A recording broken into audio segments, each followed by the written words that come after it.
Subscribe करें हमारे YouTube channel को एवं बेल आइकन दबाना ना भूलें ताकि रोज की YouTube अपडेट्स आपको मिलती रहे। जय हिंद साथियों, अपनी जो क्लास चल रही थी क्लास 10वीं की सामाजिक विज्ञान अध्याय पहला, जिसके 6 वीडियो इसकी प्लेलिस्ट में पड़े हुए हैं, आप कभी भी उसको देख सकते हो। ये पार्ट पहले का 7वां वीडियो है जिसमें हमें चर्चा करनी है शुंग वंश के बारे में। इनके पूर्व की वीडियोस में हम बात प्राचीन इतिहास पढ़ रहे थे जिसमें मौर्य वंश के बारे में अध्ययन कर रहे थे। आप ये सभी आगे की जो क्लासें हैं वो भाविक जी सर ने पढ़ाई थी आपको।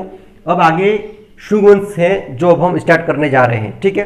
तो शुंग वंश के बारे में ज़्यादा कोई जानकारी नहीं है बुक्स में, आपके बेसिक सी थोड़ी जानकारी है उसको मैं आपको बता रहा हूँ। तो ध्यान से नोट्स बना रहे हो तो भी बना सकते हो। और सुनिए, देखिए शुंग वंश के बारे में बात करें तो इसके पूर्व का जो वंश था वो भारतीय इतिहास में जो वंश था इसके पूर्व वो था मौर्य वंश। मौर्य वंश का एक अंतिम राजा था बृहदत्त। बृहदत्त नाम का अंतिम राजा किस वंश का था? मौर्य वंश का राजा था। इस राजा का एक सेनापति था, प्रधान सेनापति था, एक सेनापति था। इस राजा का एक सेनापति था, कौन था? पुष्यमित्र। पुष्यमित्र शुंग, ये इसका सेनापति था बृहदत्त का। इस सेनापति ने अपने राजा से नाराज हो गया होगा या फिर राजा ने कोई गलत नीतियां अपनाई होगी अपनी जनता या सेना के प्रति या सेनापतियों के प्रति। तो इस पुष्यमित्र शुंग ने इस राजा को मार डाला, हत्या कर डाली। तो पुष्यमित्र शुंग जो उसका इस राजा का सेनापति था, उस सेनापति ने अपने राजा बृहदत्त की हत्या कर दी और इसकी हत्या करने के बाद स्वयं आकर गद्दी पर बैठ गया और एक नए वंश की तब से शुरुआत मानी गई है, वो है शुंग वंश। इसका नाम है पुष्यमित्र शुंग। उसी के आधार पर यहां से जो आगे का वंश कहलाया वो मौर्य वंश, तो वहां से खत्म, उसका अंतिम सम्राट भी खत्म और आगे नया सेनापति जो था वो आकर राजा बन गया और उस सेनापति का नाम क्या है? पुष्यमित्र शुंग। तो इस वंश का संस्थापक अगर हम लिखें संस्थापक, तो शुंग वंश का संस्थापक कौन है? पुष्यमित्र शुंग है। क्लियर? स्टोरी मैंने बता दी आपको किस तरह से इसने स्थापना की। तो कब की?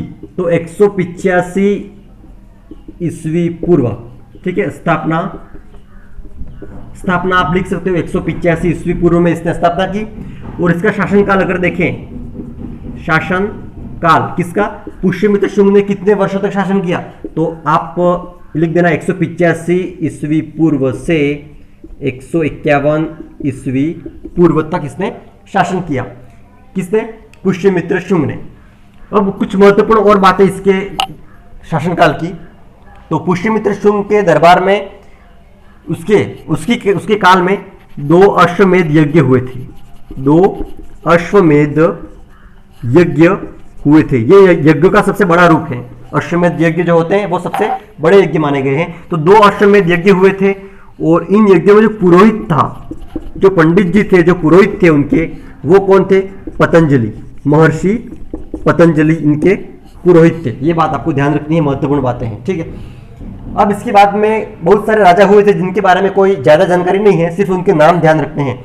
तो इस वंश के अन्य राजा, उनके सिर्फ आप नाम लिख दो। इस वंश के अंतिम राजा कौन कौन से हुए थे तो उनके नाम आपको ध्यान रखने हैं। अग्निमित्र, ज्येष्ठ मित्र, इसके बाद भद्रक के बाद भागवत और इसी वंश का एक अंतिम राजा था देवभूति। तो ये देवभूति शुंग वंश का अंतिम राजा है, आपको ध्यान रखना है। इसके पूर्व जो वंश था भारतीय इतिहास में वो मौर्य वंश था और मौर्य वंश का अंतिम सम्राट था बृहदत्त और उसके सेनापति ने उसकी हत्या करके नया वंश स्थापित किया था। उसी तरह से शुंग वंश में भी अंतिम राजा देवभूति है। उसका एक अमात्य है, अमात्य मतलब प्रधानमंत्री बोल सकते हैं, ठीक है। तो उसका एक अमात्य था, उसका नाम था वासुदेव। अब इस अमात्य ने जैसा यहां पे हुआ था ऐसा यहां पर भी होता है, ठीक है, जैसे को तैसा, इस तरह से। तो देवभूति जो राजा था अंतिम, उसके अमात्य वासुदेव ने इस देवभूति की हत्या कर दी और इस वंश की समाप्ति कर दी। शुंग वंश की समाप्ति भी लास्ट राजा कौन था? देवभूति, जिसको मार डाला, यहाँ इसको गद्दी से हटा दिया और बाद में इस वासुदेव ने गद्दी संभाल ली। इतना इतिहास है शुंग वंश के बारे में। क्लियर? और ये जो घटना हुई थी लास्ट मृत्यु उसकी, वो लगभग 73 ईस्वी पूर्व में इसको सिंहासन से उतार दिया था। इतनी बात आपको ध्यान रखनी है और ये शुंग वंश की समाप्ति होती है यहाँ पे। अब अगला जो हमारा वंश है वो है सातवाहन वंश।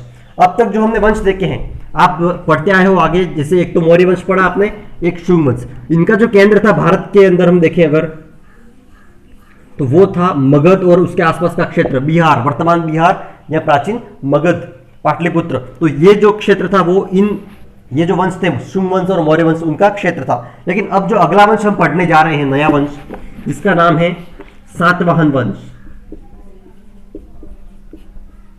सातवाहन वंश, ये वंश कृष्णा और कावेरी जो नदियां हैं दक्षिणी भारत में, उनके बीच का जो क्षेत्र है वहां पर इसका केंद्र है। तो अब अगला वंश हमारा है सातवाहन वंश। यहां तक आप नोट्स उतार ले।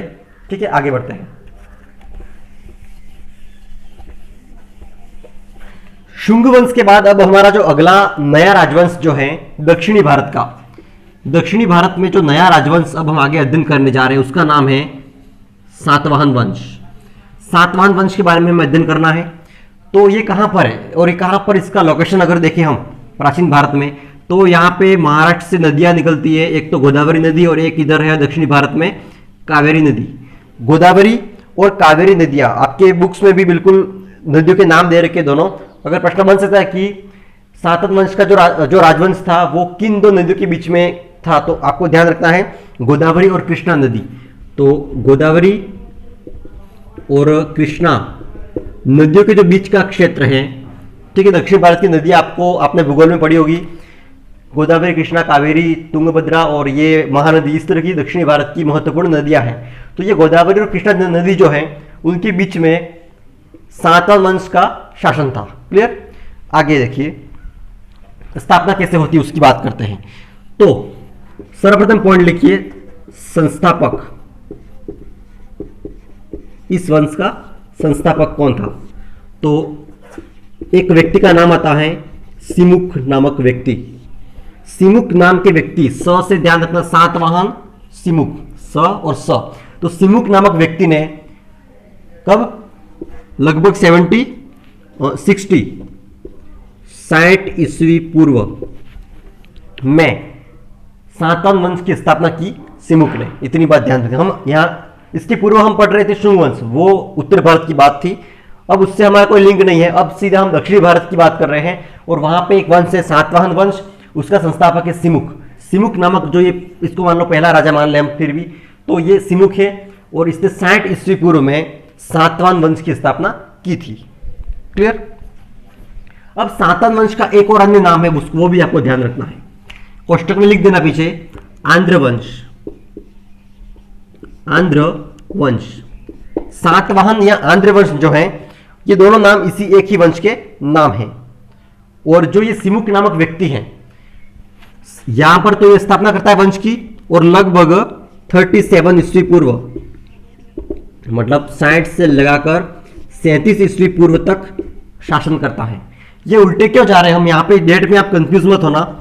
आपको भाई जी सर ने बताया होगा पहले, इतिहास को बांटने के लिए एक स्केल का निर्धारण किया गया है। जैसे कि मान ले ये एक है, ये 2020 है, अभी कभी 1500 चल रहा था, 1000 चल रहा था, 500 चल रहा था, 100 और 1, इस तरह से हम ये क्रम रखा हुआ है इतिहास को अध्ययन करने की दृष्टि से। फिर आगे 100, 200, इस तरह से 1500, 1000 और अनंत तक जा सकते हैं, क्योंकि इतिहास बहुत पुराना है, अनंत समय से इतिहास चला आ रहा है। तो वहां पे हम फिक्स ऐसा नहीं मान सकते कि 1000 ईस्वी पूर्व से ही इतिहास शुरू होता है, ऐसा मैं नहीं कह सकता, या कोई भी नहीं कह सकता। इतिहास बहुत प्राचीन है और उसकी कोई सीमा नहीं है, इसलिए ये अनंत तक भी जा सकती है स्केल। तो हम जो पढ़ रहे हैं अभी ये 100, अब इस एक से इधर वाली जो डेट है उसके पीछे लगता है ईस्वी पूर्व, और इधर वाली डेट जो होती है उनके पीछे सिर्फ ईस्वी लगता है। तो हमारे लिखा हुआ है 60 से 37 ईस्वी पूर्व लिखा हुआ है, मैं ये 100 लिखा मैंने, ये 200 लिखा, तो 100 और 1 के मध्य यहाँ पे 60 भी होगा और यहाँ पे 37 भी है। तो इस बीच में ये जो समय है वो इस सिमुक नामक राजा का समय है, सातवाहन वंश का प्रथम राजा है, प्रथम व्यक्ति है। ठीक है। इसके बाद जैसे जैसे हम नई नई घटनाएं पढ़ते जाएंगे, आधुनिक भारत की ओर आएंगे, 2020 तक आएंगे, तब हम पीछे क्या ईस्वी लगाएंगे, एक के बाद में हम सिर्फ ईस्वी लगाएंगे। लेकिन अभी जो हम पढ़ते आ रहे हैं मौर्य वंश और ये सातवाहन वंश और शुंग वंश, उनके पीछे ईस्वी पूर्व लगा हुआ था, क्योंकि ये इतिहास का यहाँ पर है, ये जो क्रम हुआ था वो। क्लियर। आगे सिमुक नामक व्यक्ति ने सातवाहन वंश की स्थापना की, इतनी बात लिख देनी है। अब अगली बात करते हैं नंबर 2, दूसरा राजा कौन हुआ। यहाँ पे क्रमबद्ध होकर देखें हम तो एक नाम आता है शातकर्णी प्रथम। शातकर्णी प्रथम एक राजा होता है इसके बाद में, सिमुक के बाद में। अब इस राजा के बारे में कुछ महत्वपूर्ण बातें क्या ध्यान रखनी है। इसने स्थापना कर दी और ये जो शातकर्णी प्रथम है उसने अश्वमेध यज्ञ करवाया। मतलब सातवाहनों में अगर प्रथम राजा कौन था जिसने यज्ञ करवाया, तो ये शातकर्णी प्रथम है जिसने अश्वमेध यज्ञ करवाया। क्लियर। आगे इसके बारे में और ध्यान रखनी है। इसने और क्या किया, शातकर्णी प्रथम ने दक्षिणी भारत में अपनी सत्ता का विस्तार किया। तो इसके बारे में एक लाइन ध्यान रखनी है कि शातकर्णी प्रथम राजा था, उसने आक्रमण करके आसपास के क्षेत्र जो थे इस दक्षिणी भारत के वो अपने अंदर मिलाए। ठीक है। फिर इस शातकर्णी प्रथम के काल की राजधानी क्या रही थी, तो राजधानी का नाम आता है यहां पे प्रतिष्ठान या पैठन। ये महाराष्ट्र में पड़ती है जगह, ये प्राचीन जगह वर्तमान महाराष्ट्र में पड़ती है। तो प्रतिष्ठान या पैठन जो यहाँ महाराष्ट्र के आसपास का क्षेत्र है, ये उसकी राजधानी थी, शातकर्णी प्रथम की राजधानी। अगली बात क्या लिखनी है, इस शातकर्णी प्रथम ने क्या किया, शकों के इसके काल में क्या हुआ, शकों के आक्रमण हुए। शकों के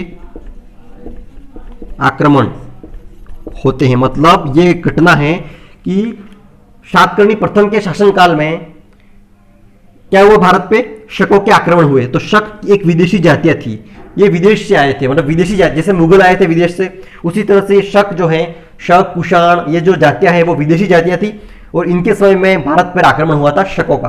क्लियर। और अभी शकों ने आक्रमण तो किया था, लेकिन उनका क्षेत्र कहां पे था, तो इसके पास में ही था, इधर ही महाराष्ट्र का क्षेत्र और उसके आसपास का क्षेत्र जो था वो वहां पे शक राजा शासन करते थे। और इनको क्या कहते थे, शक क्या कहलाते थे उस समय, पश्चिमी क्षत्रप कहलाते थे। कौन, ये शक जो इस महाराष्ट्र के आसपास और गुजरात महाराष्ट्र के क्षेत्र में निवास करते थे, उनको पश्चिमी क्षत्रप कहा गया था। उनका आक्रमण भारत पे हुआ था, इतनी बात यहां पे ध्यान रखनी है। अब आगे इसके बारे में कुछ नहीं है, अगला राजा लेते हैं नंबर 3 पे। शातकर्णी प्रथम के बाद नंबर 3 पर अगला राजा जो है आपके इस वंश में, उसका नाम क्या है, वो है गौतमीपुत्र शातकर्णी। गौतमी पुत्र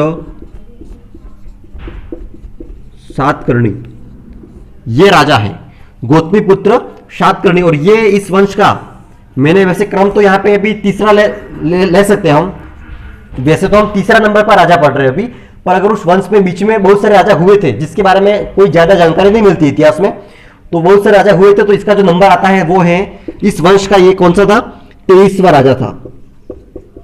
इस वंश का 23वां राजा था, कोष्टक में लिख देना। गौतमीपुत्र श्री ये शातकर्णी जो है वो इस वंश का कौन सा, 23वां राजा था। अब इसने महत्वपूर्ण काम क्या किया, जो ये क्षत्रप थे, पश्चिमी क्षत्रप मैंने भी बताए थे, इसके पूर्व जो मतलब राजा था उसके वहां पे तब जो शकों के जो आक्रमण हुए थे, उन शकों को हराने का काम किया इसने। तो क्या किया इसने, शकों को हराया, मतलब जो ये महाराष्ट्र इसके जो शासनकाल था इसका, उसके पास में जो शक थे, उन शकों को हराने का काम किसने किया, सर्वप्रथम गौतमीपुत्र शातकर्णी ने किया। इस वंश का ये 23वां राजा था। अगली बात क्या है इसके बारे में महत्वपूर्ण, अगला नंबर 4 पे आता है सीधा वशिष्ठी पुत्र। ये सभी बार बार पुत्र पुत्र क्यों लिखा हुआ आ रहा है आपको मैं बता दूं, ये जो सातवाहन वंश के राजा थे अक्सर अपने नाम के आगे अपनी माताओं के नाम लगाया करते थे। अपनी माँ का नाम सर्वप्रथम होता था, इसलिए वो गौतमी पुत्र सातकर्णी, ये गौतमी का पुत्र होगा तो ये वशिष्ठी पुत्र पुलुमावी। पुलुमावी अब ये राजा बना है अगला, ठीक है। उज्जैन के शक शासक रुद्रदामन प्रथम जो था, उस समय में जब शासन कर रहा था सातवाहन का वशिष्ठ पुत्र पुलुमावी, तब भारत का जो उज्जैन है, उज्जैन में एक राजा था रुद्रदामन। तो रुद्रदामन जो राजा था उज्जैन में, उसकी एक पुत्री थी और उस पुत्री से विवाह किया था किसने? वशिष्ठ पुत्र पुलुमावी ने। वशिष्ठ पुत्र पुलुमावी ने उज्जैन के राजा रुद्रदामन जो राजा था उसकी पुत्री से विवाह किया था। इतनी बात आपको ध्यान रखनी है। इसके बाद में अगला जो राजा होता है, इसके बाद में नंबर 5 पे हम पढ़ रहे हैं उस राजा को। वैसे उस वंश में तो वो किसी भी नंबर का हो सकता है अगला तो, और हमारे क्रम में देखें तो हम अभी नंबर 5 पे अगला राजा पढ़ते हैं, जिसका नाम है यज्ञश्री। यज्ञश्री ये नाम है, और इसको सातकर्णी भी बोलते हैं, मतलब यज्ञश्री सातकर्णी ऐसा बोल सकते हैं। तो ये यज्ञश्री नाम का राजा हुआ था, और ये कितने नंबर का था ध्यान रखना, 27वें नंबर का, 27वां शासक। इस वंश का 27वां शासक जो था वो यज्ञश्री सातकर्णी था। इसकी कुछ महत्वपूर्ण बातें हैं जैसे कि ध्यान रखनी है हमें। इसने क्या किया, अब उज्जैन में जो रुद्रदामन से शादी, उसकी पुत्री से जो विवाह किया था इसके पहले वाले राजा ने, वहां पे कौन थे? शक थे। उन शकों को हराने का काम भी किया था इसने। तो यहां पे आपको लाइन लिखनी है कि उज्जैन के शकों से पुनः अपने क्षेत्र वापस प्राप्त किए। रुद्रदामन जो था वो शक शासक था, और इसके पहले के राजा ने उसकी पुत्री से शादी की थी। उसके बाद वो उसका गुलाम वगैरह थोड़ा रहा होगा तो उसके क्षेत्र ले लिए होंगे। तो इसने क्या, यज्ञश्री ने क्या किया, उज्जैन के जो शक शासक थे उनके पास जो जितने क्षेत्र, यहाँ वाले इनके जितने क्षेत्र उन्होंने हड़प लिए थे वो पुनः वापस इसने अपने शासनकाल में वापस वो क्षेत्र प्राप्त कर लिए। ठीक, और क्या लगना है आगे? निष्कर्ष।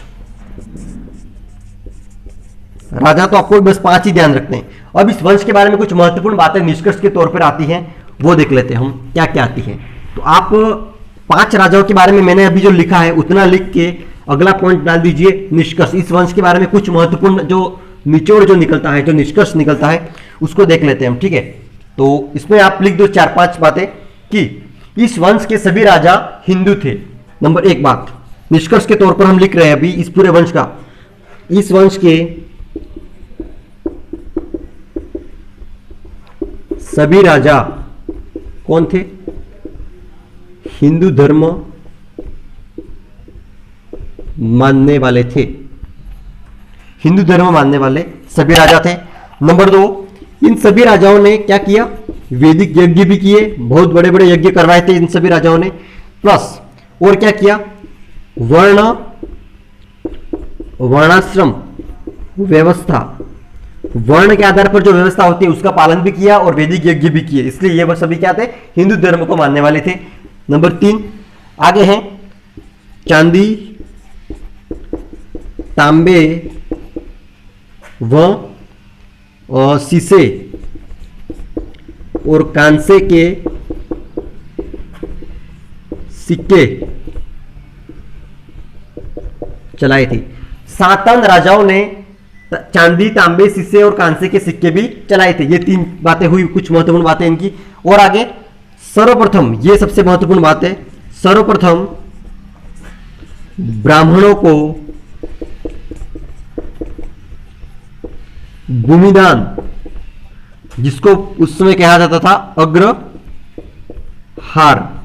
अग्रहार, सर्वप्रथम ब्राह्मणों को भूमिदान देने की प्रथा